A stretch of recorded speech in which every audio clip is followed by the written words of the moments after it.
할렐루야. 하나님의 크신 은총이 인생의 귀한 여행 속에 말씀과 늘 함께 하시기를 원하는 모든 분들에게 충만하게 임하시기를 간절히 축원합니다. 시간이 지나면 지날수록 우리에게 필요한 것은 말씀의 능력이며 하나님이 가르쳐 주시는 놀라운 가르치심입니다. 이 말씀을 붙들고 이 한 주간도 승리하시는 여러분들 되시길 주의 이름으로 축원합니다. 오늘 함께 저와 떠나야 할 내용은 하나님을 알기 위해서는 어떻게 해야 하는가라고 하는 제목입니다. 쉼과 회복을 위한 인생의 여행에는 반드시 하나님을 알아가는 것이 필요합니다. 이를 위해서 오늘 나누실 말씀은 에베소서 1장 15절에서부터 19절까지의 말씀입니다. 이 말씀을 저와 함께 봉독하시면서 오늘 우리에게 주시는 말씀으로 함께 받으시기를 간절히 소망합니다. 에베소서 1장 15절부터 19절을 함께 읽겠습니다. 이로 말미암아 주 예수 안에서 너희 믿음과 모든 성도를 향한 사랑을 나도 알고 내가 기도할 때에 기억하며 너희로 말미암아 감사하기를 그치지 아니하고 우리 주 예수 그리스도의 하나님 영광의 아버지께서 지혜와 계시의 영을 너희에게 주사 하나님을 알게 하시고 너희 마음의 눈을 밝히사 그의 부르심의 소망이 무엇이며 성도 안에서 그 기업의 영광의 풍성함이 무엇이며 그의 힘의 위력으로 역사하심을 따라 믿는 우리에게 베푸신 능력의 지극히 크심이 어떠한 것을 너희로 알게 하시기를 구하노라. 아멘. 흔히 우리가 누구를 안다고 할 때에는 그의 외적인 것에 대하여만 아는 것이 아니라 그가 가지고 있는 인격 전체를 아는 것을 의미합니다.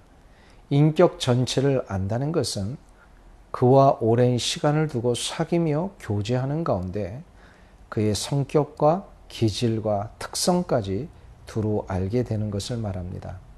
마치 이런 것입니다. 우리가 엘리자베스 여왕에 대하여 말할 때에 그녀는 영국의 추앙받는 왕이요 버킹엄 궁전에 거주하고 있으며 전통과 예절을 사랑하고 수많은 자선과 봉사를 통해서 세계의 수많은 자들에게 영향을 끼치고 있는 분이라고 설명할 수 있습니다. 그러나 이러한 설명을 가지고 우리가 엘리자베스 여왕을 안다고 말할 수는 없습니다. 이렇게 아는 것은 여왕에 대하여 아는 것일 뿐입니다. 그러나 엘리자베스 여왕을 인격적으로 안다고 할 때는 그분과의 개인적인 교제와 사귐을 통해 그분의 인격과 성품과 그분의 삶의 가치가 무엇인지를 체험하고 경험할 때만 가능한 일입니다. 하나님을 아는 것도 마찬가지입니다. 하나님에 대하여는 많이 듣고 어렴풋이나마 하나님이 누구이신지 이해하는 것으로는 하나님을 안다고 할 수 없습니다. 이것을 영성신학자인 J.I. 패커 박사는 하나님에 대하여 아는 것, 곧 knowing about God이라고 말합니다. 하나님에 대하여 아는 것과 하나님을 아는 것, 곧 knowing God은 전혀 다른 것입니다. 하나님에 대하여 아는 것은 지식적인 알미입니다.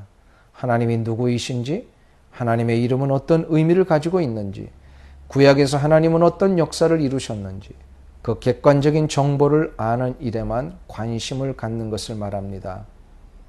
그래서 하나님에 대하여만 아는 자들은 하나님에 대하여 기록된 성경을 읽어도 지식적인 것을 얻기 위해서만 읽습니다.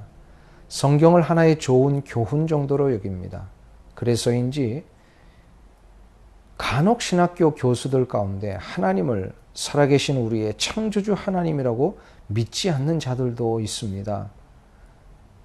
어떤 경우에는 교회를 오래 다녔다고 하는 분들 가운데도 이런 분들이 있습니다. 성경은 많이 아는데, 그래서 성경에 대하여 의문도 많은데 그 성경의 많은 지식들이 그분의 신앙과 인격을 성숙시키는 데에는 전혀 영향을 미치지 못하고 있습니다. 이러한 분들은 대부분 성경 속에 있는 구원의 진리가 바로 자기 자신을 위한 것이라는 대목에서 주저하게 됩니다. 왜냐하면 하나님을 지식적으로 알기 때문입니다. 이런 것으로는 생명의 역사가 일어나지 않습니다. 그러나 하나님을 아는 것은 체험과 삶을 통하여 인격적으로 아는 것을 말합니다. 많은 시간을 통해 하나님과 교제했고 하나님의 뜻을 헤아렸으며 자신의 삶 속에서 이루어 주신 하나님의 사랑과 은총을 통하여 얻어낸 하나님에 대한 인격적인 체험이 있을 때 하나님을 안다라고 말할 수 있습니다. 하나님을 이렇게 알 때만이 생명의 역사를 얻게 됩니다. 하나님이 누구이신지를 아는 정도가 아니라 하나님이 무엇을 원하시며 무엇을 기뻐하시는지를 알게 됩니다. 아침마다 하나님이 나에게 들려주시고자 하는 그 뜻과 음성이 무엇인지를 알게 됩니다. 이때 비로소 하나님을 아는 자에게는 매일의 삶에서 샘솟듯 용솟음 치는 생명의 역사를 경험하게 됩니다. 제가 아는 권사님 한 분은 초등학교도 채 못 나오신 분이셨는데 어린 시절 교회에 다니면서 교회 전도사님이 가르쳐 주신 성경을 통해 한글을 깨우치셨습니다. 그 이후에 매일마다 성경을 읽으며 하나님의 음성을 듣는 일에 기쁨과 감격을 가지고 사시게 되었습니다. 결혼 후에는 자녀를 여러 명 낳으셨는데 그 권사님은 비록 세상적인 학문은 자녀들에게 가르쳐 줄 수 없었지만 하나님의 지혜와 능력을 자녀들에게 늘 주지시키시고 그것을 붙드는 것이 인생을 승리할 수 있는 것임을 가르쳐 주셨습니다. 후에 자녀들이 장성해서 대학 교수도 되고 기업체의 사장도 되고 여러 분야의 훌륭한 자녀들로 성장하게 되었습니다. 그런데 이 자녀들이 인생의 위기와 어려움이 올 때마다 늘 찾는 분이 어머니 권사님이셨습니다.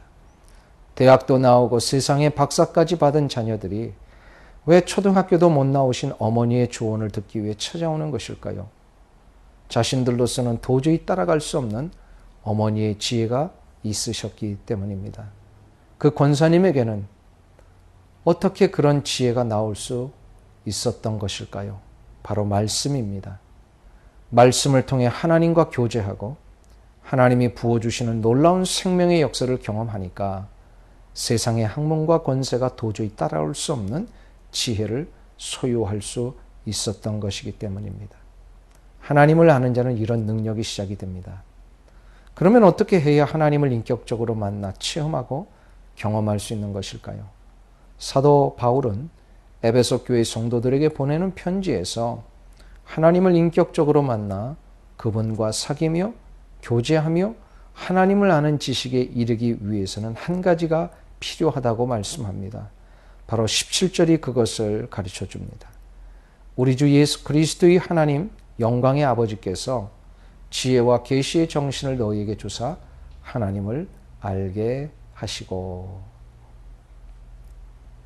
사도 바울은 우리가 하나님을 알기 위해서는 하나님을 만나 인격적으로 사귀고 교제하는 삶을 살아야 하는데 이 일에 제일 먼저 선행되어야 할 것이 지혜와 계시의 정신이 하나님으로부터 주어져야 한다고 말씀합니다. 지혜와 계시의 정신이란 바로 지혜를 주시고 감추인 것을 드러나게 하시는 성령님의 역사를 말합니다. 이 성령님의 인도하심을 받은 자들에게는 마음의 눈이 밝아져서 하나님을 제대로 알게 된다는 것입니다.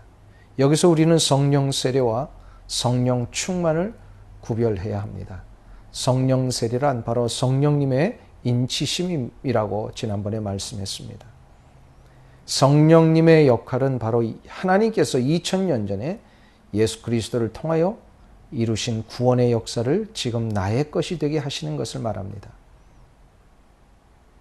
성령님이 임하셔서 우리에게 2000년 전에 십자가의 구속을 믿게 하시는 믿음의 씨앗을 뿌리셨습니다. 이때 우리는 그 믿음을 가지고 구원이 바로 나를 위한 것으로 믿게 됩니다. 이것을 성령님의 인치심이라 했습니다. 이것을 다른 말로 표현하면 성령 세례입니다. 성령이 한번 임하시면 그 성령님은 우리 안에 영원히 거하시게 됩니다. 그런데 사도 바울은 지금 지혜와 계시의 정신, 곧 다른 말로 성령님의 역사를 다시금 허락해 달라고 합니다. 이게 과연 무슨 뜻일까요? 이미 성령님이 오셨는데 또 성령님을 구하고 있는 것입니까?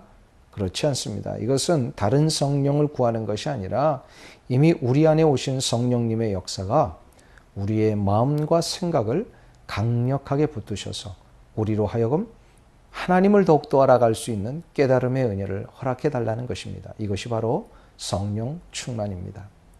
성령 충만이라고 하는 것은 내 안에 계신 성령님과 깊은 교제를 할 때 일어나는 생명의 역사, 능력의 역사를 말합니다. 성령님과 교제하는 것이 곧 하나님과 교제하는 것입니다. 이것이 하나님을 알아가는 유일한 방법입니다. 성령님은 인격자이시기에 성령님에게 관심을 갖지 않고 성령님에게 귀를 기울이지 않으면 성령님은 역사하지 않으십니다. 그렇기 때문에 끊임없이 성령님에게로 내 관심과 생각을 집중해야 합니다. 이때 성령님은 내 안에서 놀라운 역사를 일으키십니다. 전혀 알지 못했던 말씀의 비밀들을 깨닫게 해주십니다. 세상 사람들은 전혀 이해할 수 없는 놀라운 기쁨과 감격을 내 안에서 시작해 하십니다. 이전에는 전혀 보지 못했던 새로운 가치와 의미들을 발견하게 하십니다. 그렇게도 안 되던 인내가 생기고 겸손이 시작되며 불쌍한 자들을 위해 내 마음을 쏟게 됩니다. 이것이 성령 충만의 역사로 이루어지는 열매들입니다.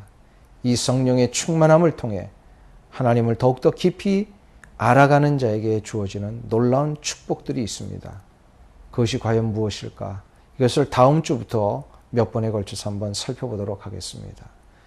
이 한 주간 하나님이 주시는 놀라운 성령의 임재의 역사를 통하여 하나님과 깊은 교제를 나누시고 성령님께서 깨닫게 해주시는 놀라운 지혜와 능력으로 여러분의 삶을 늘 승리 가운데 늘 하나님 앞에 영광 돌리는 삶으로 인도해 내시기를 간절히 주님의 이름으로 축원합니다. 감사합니다.